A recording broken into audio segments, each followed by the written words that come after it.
Please note, this will cover only the toys that I have.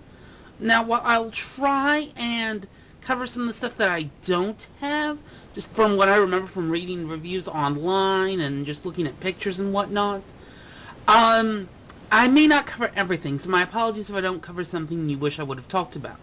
So, what did we get started with? Well, the basic action figures. Starting off with the figures, they, in my opinion, are very well done, with some very accurate accessories, such as this, the Magi Staff for the Pink Ranger, or this, the Magi Staff bow gun for the Yellow Ranger.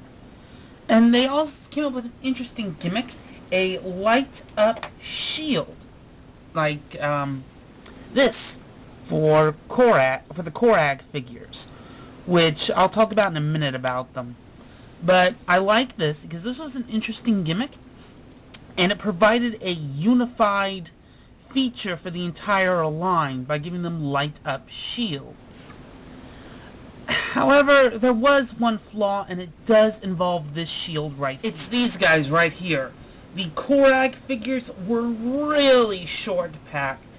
In fact, these two figures right here, these are repaints that I did myself of a repaint of the basic Korag figure that was all kind of white and gray and a bit of red, which to me made no sense. After all, if you wanted to do a good repaint of Korag, you could have just gone with, well, this guy. But I think when Bandai designed the figure, it wasn't known at the time that it was going to be good and blah blah blah, things happen. You know, it's a flaw, and it's one I really wish they could have corrected. Unfortunately, Korag kind of gets shafted in the entirety of the toy line. But that's the spring line, as memory serves. Let's move on to the fall line. However, what is a really nice boon for the line this year, or that year, I'm sorry, we actually get a Hidiak or Zobil. It's nice. I really like the way this came out. Plus, it has an interesting feature. You get a pop-up head. So that, I think, is actually pretty cool. It's a nice little bonus. And, you know, if you're an army builder, you could have gotten a bunch of these. I only got one because, hey, that's generally how I get stuff. I don't really need more than one. The battleized figures are also pretty nice. You kind of get something here that looks pretty decent. An interesting gimmick of a rotation thing there. And it's a little bit more generally posable than the regular figures, with a gauntlet swivel at the top and a bicep swivel just above the elbow. Overall, not that bad.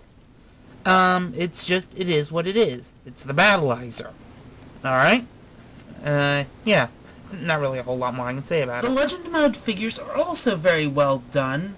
They have generally the same posability. They do away with a rotation joint right here, which is disappointing. Okay, I won't lie. It would help a lot of poses with this. But, you know, hey, it's life, and I kind of wish that this hadn't been glow-in-the-dark either. It just really kind of looks silly in their hands, and I really wish it had been a solid gray piece, maybe with some harder plastic. But that's life. I mean, this is really a kind of a minor thing. What is cool, though, is that each figure has a swappable head. You just take this, and you put it on. Sorry, mine's kind of stiff. And they can go helmetless. That's actually kind of cool. The heads overall are, in my opinion, decent likenesses of the actors, with the exception of Nick. But hey, what are you going to do? However, there is one big glaring misstep in the fall line for the regular figure. No Solaris Knight. I mean, this right here really bugs me. Sorry about the white balance. We get a Genji, or Smokey. This is nice. I kind of modified it to give him a longer robe, okay? But no Solaris Knight. This is a custom that I made. They don't even give you a really good 6th Ranger figure. That's just a big misstep on the part of Bandai of America. Okay, I mean, seriously, how do you not give the fans, or anyone, to buy a good 6th Ranger? It's just to me, that's a no-brainer. You give the 6th Ranger. You give the full team. However, that is only one flaw in the figures themselves. it's a small thing, and really, a lot of this stuff is just small, because, in my opinion, the quality of each of these figures far outweighs the individual minor issues. So, now that I've talked about the regular core figures for a bit, I'm going to get into the specialized figures. Like, I have a couple of Zord morphing ones. I'm going to talk about them really quick. Okay, the Zord morphing figures are also kind of nice. I mean, it was the only way to get a really good-looking Solaris Knight in the line, unfortunately, and even then it's kind of iffy. I don't like the fact that it's got that right there on the back. But if you're just looking for a decentish looking Solaris Knight, it's there. It's just really kind of out of scale with the regular figures. However, like I said, I still like it. It's got an interesting feature where you can actually transform it into the train. I'm not really going to bother with that for right now. And also, the Zord morphing Red Ranger here transforms into his Titan form, which I think is a really cool idea and gimmick. It's done simply. You just kind of add these on, and you got him. But hey, I like a simple gimmick that is fun. And this is clearly really kind of designed for the kids, just to give them something fun to do, and just give them a figure that does more than just pose and whatnot. It gives them something to play with, so I can't really fault them for that. Okay, now I'm going to get into one of the unique specialized figures. I call them big scale figures. I don't really remember what the full name was, but I'm going to get into it. These right here are really neat. You get a nicely posable figure. Seriously, these things have double jointed arms, knees, a rotatable waist, a rotatable wrist, a bicep swivel, a head swivel, and a ball jointed foot with a twist or swivel joint at the ankle. Sorry. These right here are really nice. They incorporate a sound feature too, which is it is what it is. Sound chips in these guys and in the Legend mode figures. You can't get the rights for the voice actor, so they just do something general. And for me, that's just kind of iffy. And also, personally kind of iffy are the chest proportions on these particular figures. They look really kind of big to me. But that's small and personally nitpicky. All in all, I love these figures just for how posable and unique they are. They didn't do that many of these, Bandai of America, and each of them really kind of feels unique and well done as a result. Well, a lot of figures that I covered, and I still have a bit more to go. And this right here is my favorite part of the toy line. Posable Megazord action figures? Yes, please. Okay, now that I got that out of the way, these are wonderful additions to the toy line. They look nice, and they are wonderfully posable. Like, for example, how the Titan Megazord right there is dual-handing the Titan Saber. I can't do that with any of my regular figures. It just really helps. Also, if I move this here Solar Streak Megazord out of the way, we got a Centaurus Wolf Megazord. I'll get into that a little later when I start talking about the Megazords. But overall, these were wonderful ideas, and I really wish Bandai of America would do some more with it. Unfortunately, they've kind of moved into other ideas, and so we probably won't be seeing posable Megazord action figures for a while, which for me is a travesty. But now that I've gotten the figures all out of the way, I'm going to start moving into the other stuff, the roleplay toys, and then I'll get into the Megazords. The Mystic Morpher, I really kind of wound up liking a lot more than I thought I would. Okay, you have to understand the big differences between it and the Magiphone. Excuse me. It had a lot of its gimmicks removed, so it only encompassed this lower section right here. The spring-loaded feature was here, and everything was down here. Okay? Once you realize that, it's not that bad. Also, the spell system, it works for Mystic Force. Problems that the way it got used were, of course, more the fault of the show than the toy itself. The toy itself really kind of sticks well to it.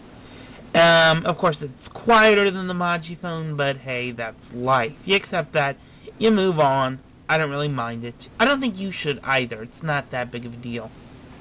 The repaint over here, well, it's a repaint. You've got the Wolzard fire symbol right here.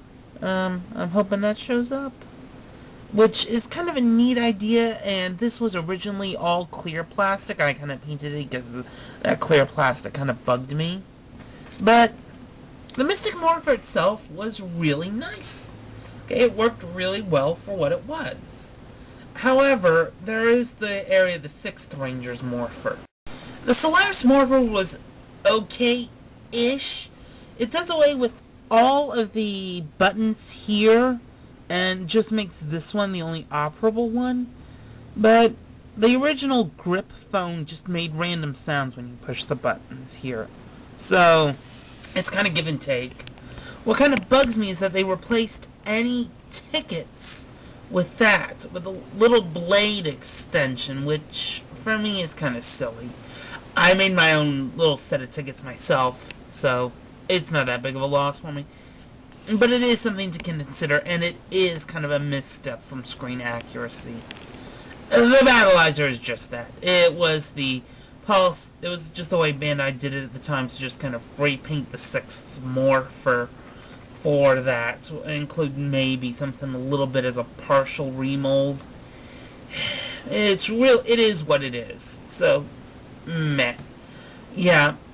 I am not that thrilled with the 6th Rangers Morphers. However, there are some roleplay toys that I was really thrilled with. The Magistaff. It is just as awesome, if not outright better, than the Magi-Stick set for Magi Ranger. Okay? That's my claim. I'm going to stick with it. Also, we get something really kind of cool. The Mystic Lion Staff. Now this, I'm not going to be able to show off fully in frame because it is freaking huge. Okay, plain and simple. This thing was a big scale toy and a mega power weapon, I believe is what Bandai called them at the time, and I really wish they would get back to this because this was awesome. This is something I, as an adult, can two-hand, and it still feels beefy. Not only that, you get a cool feature where it can transform into the Dial Rod bowgun from late in the series, and it fires little foam discs, which for me is just cool. Okay, that is cool. Now, it does leave a bit to be desired, in terms of screen accuracy. I mean, it doesn't have the dialing feature that it does on the show, but that was, I think, to be at least partially expected. And I think the pluses on this really outweigh the minuses. Okay, so that's it for those two. I want to talk about really quick a kind of a role-play weapon, but something I really like. This, I think, was also a neat addition. A deluxe Titan Saber. We don't get that many Megazord weapons for role-play toys. And this, I think, was just cool. It looks like it with a few little paint additions. It incorporates a little thing where this can come off. It's just cool and fun. And I really liked the roleplay toys. Okay, I mean, it's just, you can't really go wrong with that. However, there are a couple of things I'm going to talk about really quick that I don't have. The Dragon Staffs, the weapon for the Battleized Red Ranger, I never really picked up. They never really interested me. However, they are screen accurate, and if you're buying the full line for accuracy, what was used in Mystic Force, you really probably can't go wrong picking it up. But really, without owning them, I can't really talk much more about them. However, there was one big flaw too. A lack of a good Dragon Shield and Wool Saber set in America. We got something, but it really wasn't all that good, and it was a shelf warmer for years. I remember seeing that particular weapon toy again in the Overdrive toy line.